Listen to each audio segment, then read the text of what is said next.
ഇത് റോസ്മെറി. ഇത് നല്ല തിക്കായിട്ട് വളർന്നേക്കണുണ്ട.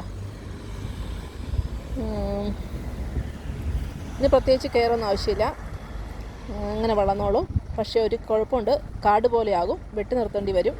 ഇതിപ്പോൾ ഞാൻ വെട്ടിയിട്ടൊന്നുമില്ല, ഒന്ന് വെട്ടേണ്ടതായിരുന്നു, പക്ഷേ വെട്ടിയില്ല. നോക്കിയപ്പോഴത്തേക്കും ഇവിടുത്തെ അടുത്ത് തന്നെ റോഡൊക്കെ ഉണ്ട്. അപ്പോൾ അധികം ഡസ്റ്റൊന്നും എൻ്റെ ചെടിയിലോട്ട് വരാതിരിക്കാനൊക്കെ ഒരു പ്രൊട്ടക്ഷൻ. പിന്നെ ഇത് ഒരു കമ്പാനിയൻ പ്ലാന്റ്സ് ആണ്. പല പെസ്റ്റിൽ നിന്നൊക്കെ നമ്മുടെ മറ്റു ചെടികളെയൊക്കെ പ്രൊട്ടക്റ്റ് ചെയ്യുമെന്ന് കേട്ടിട്ടുണ്ട്. അതുകൊണ്ട് ഞാൻ വെട്ടാതെ ഇങ്ങനെ നിർത്തിയേക്കുവാണ്. 2 എണ്ണം ഉണ്ട്. 2ഉം വലിയ ബുഷാണ്, നിറയെ തിക്കായിട്ട്. നല്ല സ്മെല്ലാണ്. അപ്പോൾ ഇങ്ങനെ ഒരു ഇതെടുത്ത് ഇങ്ങനെ വെച്ചിട്ട് ഇങ്ങനെ വെക്കുമ്പം തന്നെ നല്ല സ്മെല്ല് ഇങ്ങനെ വരും. പിന്നെ ഇതിൻ്റെ തണ്ടെടുത്ത് നമുക്ക് റോസ്റ്റ് പൊട്ടറ്റോയിലും റോസ്റ്റ് ബീഫിലൊക്കെ ഇട്ട് കഴിഞ്ഞാൽ ഹെൽത്തിയുമാണ്, പിന്നെ നല്ല ഫ്ലേവറും കിട്ടും. പിന്നെ ഇത് കുഴിച്ച് വെച്ച് കിളിപ്പിക്കാനൊക്കെ നല്ല എളുപ്പമാണ്. എന്ത് ചെയ്യേണ്ടതെന്ന് ചോദിച്ചു കഴിഞ്ഞാൽ, ഇതിൻ്റെ ഇങ്ങനെ ഒരു തണ്ടെടുത്തിട്ട് ഒരു തണ്ട് പൊട്ടിച്ചിട്ട്, അധികം പൊടിയല്ലാത്തൊരു തണ്ട് പൊട്ടിച്ചിട്ട് ഇങ്ങനെ ഇവിടുത്തെ ഈ കുറച്ച് ലീഫ് ഇങ്ങനെ കളയണം.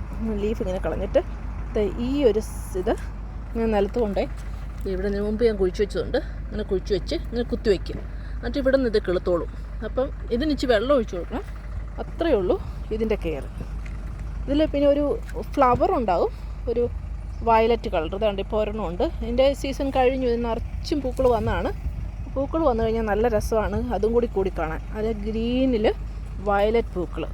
അത് നമ്മൾ ഫ്ലവറിന് വേണ്ടിയിട്ടല്ല വളർത്തണമെങ്കിലും ഒരു എക്സ്ട്രാ ഫ്ലവർ ഇവിടെ വന്നിട്ട് കഴിഞ്ഞ്. ഇനിയിപ്പോൾ ഇതിൻ്റെ സീഡുണ്ട്.